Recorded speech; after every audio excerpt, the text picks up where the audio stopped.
ಹಾಸ್ಟೆಲಲ್ಲಿದ್ದು ಅಲ್ಲಿದ್ದು ವಿದ್ಯಾಭ್ಯಾಸವನ್ನು ಮಾಡಿ ಒಂದು ಸರ್ಕಾರಿ ಸೇವೆಗೆ ಸೇರ್ತಾ ಇದ್ರು ಅನ್ನೋದು ಬಿಟ್ಟರೆ ಇವರು ಬಹುತೇಕರು ಇವರು ಅಲ್ಲಿ ಅಲೆಮಾರಿಗಳ ರೀತಿ ಇದ್ದಂಥ ಅಂಥವ್ರು ಒಂದು ಕೃಷಿ ಮಾಡಿಕೊಂಡದ್ದು. ಈಗ ಯಾರೇ ಒಂದು ಕೈಗಾರಿಕೋದ್ಯಮಿಗಳಾಗಿರ್ಬೋದು, ಪ್ರಭಾವಿಗಳಾಗಿದ್ದು ನೂರಾರು ಎಕರೆ ಸಾವಿರಾರು ಎಕರೆ ಜಮೀನನ್ನು ಹೊಡೆದುಕೊಂಡ್ರೆ ಸರ್ಕಾರ ಆಗಲಿ ಅರಣ್ಯ ಇಲಾಖೆಯಲ್ಲಿ ಯಾವುದೇ ಒಂದು ರೀತಿಯಾದಂಥ ದಿಟ್ಟ ನಿರ್ಧಾರವನ್ನು ತೆಗೆದುಕೊಳ್ಳಲ್ಲ.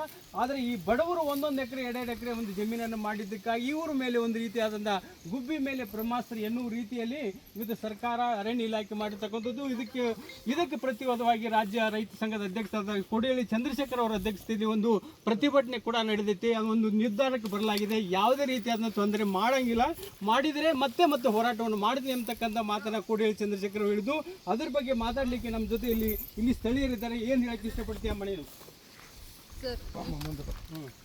ಸರ್ ಇಷ್ಟು ವರ್ಷದಿಂದ ಮಾಡ್ಕೊಂಡು ಬಂದಿದ್ದೀವಿ ಸರ್. ಏಕಾಏಕಿ ದಬ್ಬಾಳಿಕೆ ಮಾಡಿ ಇವಾಗ ಭೂಮಿ ಬಿಡಿ ಅಂತ ಅಂದರೆ ಎಲ್ಲಿ ಹೋಗ್ಬೇಕು ಸರ್? ಭೂಮಿನೂ ಬಿಡಬೇಕು, ಊರು ಬಿಡಬೇಕು ಅಂತ ಎಲ್ಲ ಅವ್ರದ್ದೇ ಜಾಗ ಅಂತೆ.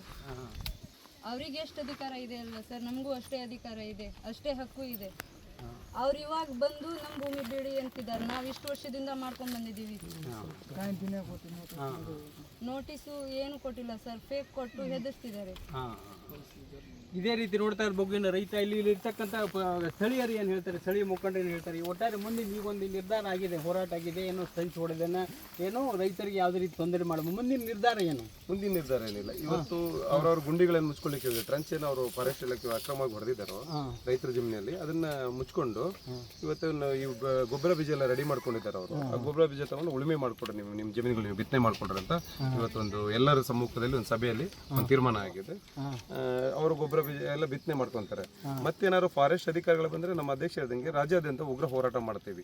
ರೈತರು ಅದನ್ನ ಜಮೀನಿನ ರೆಸಾರ್ಟು ಅಥವಾ ಡಾಬಾ ಅಥವಾ ಇನ್ನೊಂದೇನೋ ಕಟ್ಲಿಕ್ಕೆ ಮಾಡ್ತಾ ಇಲ್ಲ, ಇಂಡಸ್ಟ್ರಿ ಕಟ್ಲಿಕ್ಕೆ ಮಾಡ್ತಾ ಇಲ್ಲ. ಅನ್ನದಾತರು ಅವರು, ದೇಶಕ್ಕೆ ಅನ್ನ ಕೊಡೋರು, ಅನ್ನದಾತನ ಬೆನ್ನೆಲುಬೇ ಮುರಿದಂಗಾಗಿದೆ. ಇವತ್ತು ನೋಡಿ 10 ವರ್ಷದ ಅಡಿಕೆ ಗಿಡಗಳನ್ನು ಕಿತ್ತು ಬಿಸಾಕಿದ್ದಾರೆ.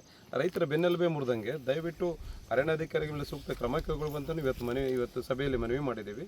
ಮುಂದೆ ಅವ್ರು ಬಂದರೆ ನಾವು ಉಗ್ರ ಹೋರಾಟ ಮಾಡ್ಕೊಂಡು ನಾವು ಯಾವುದೇ ಕಾರಣಕ್ಕೂ ಜಮೀನು ಬಿಟ್ಕೊಡೋ ಮಾತೇ ಇಲ್ಲ, ಜಮೀನು ಬಿಟ್ಕೊಡೋದಿಲ್ಲ, ನಮ್ಮ ಭೂಮಿ ನಮ್ಮ ಹಕ್ಕು ಅನ್ನೋ ಒಂದು ಉಗ್ರ ಹೋರಾಟವನ್ನು ಮಾಡ್ತೀವಿ. ನಾವು ಇಲ್ಲಿ ಎಲ್ಲ ದಲಿತರೆ, ಎಲ್ಲ ಲಂಬಾಣಿ ಜನಾಂಗನೇ ಇರೋದು. ಲಂಬಾಣಿ ಜನಾಂಗ 90% ನಮ್ಮ ಕರ್ನಾಟಕ ರಾಜ್ಯದಲ್ಲಿ ಅರಣ್ಯ ಪಕ್ಕದಲ್ಲೇ ಅರಣ್ಯದಲ್ಲೇ ವಾಸವಾಗಿರೋದು. ಅಂಥ ಅರಣ್ಯದಲ್ಲಿ ಕಟ್ಟಿಗೆ ಮಾರ್ಕೊಂತ ಅರಣ್ಯ ಬಂದು ಅಲ್ಲಲ್ಲಿ ಬಿಡಾರ ಹುಡ್ಕೊಂಡು ಅಲ್ಲಲ್ಲಿ ಅರಣ್ಯದಲ್ಲಿ ವಾಸವಾಗಿರೋ ಜನ ಇವತ್ತು ಒಕ್ಕಲಿಪಿಸೋ ಕೆಲಸ ಅರಣ್ಯ ಇಲಾಖೆ ಮಾಡ್ತಿದ್ದಾರೆ, ಸರ್ಕಾರ ಮಾಡ್ತಾಯಿದೆ. ಇಷ್ಟು ವರ್ಷ ಇಲ್ಲದು ಇವತ್ತಿಲ್ಲಿಂದ ಬಂತು. ಈ ಸರ್ಕಾರ ಕೂಡಲೇ ಕೈ ಬಿಟ್ಟು ಮುಂದಿನ ರೈತರಿಗೆ ಒಳ್ಳೆ ಅವರವ್ರ ಜಮೀನು ಅವ್ರು ಉಳುಮೆ ಮಾಡಲಿಕ್ಕೆ ಒಂದು ಅವಕಾಶ ಮಾಡ್ಕೊಂತ ಕೇಳ್ಕೊತೀನಿ.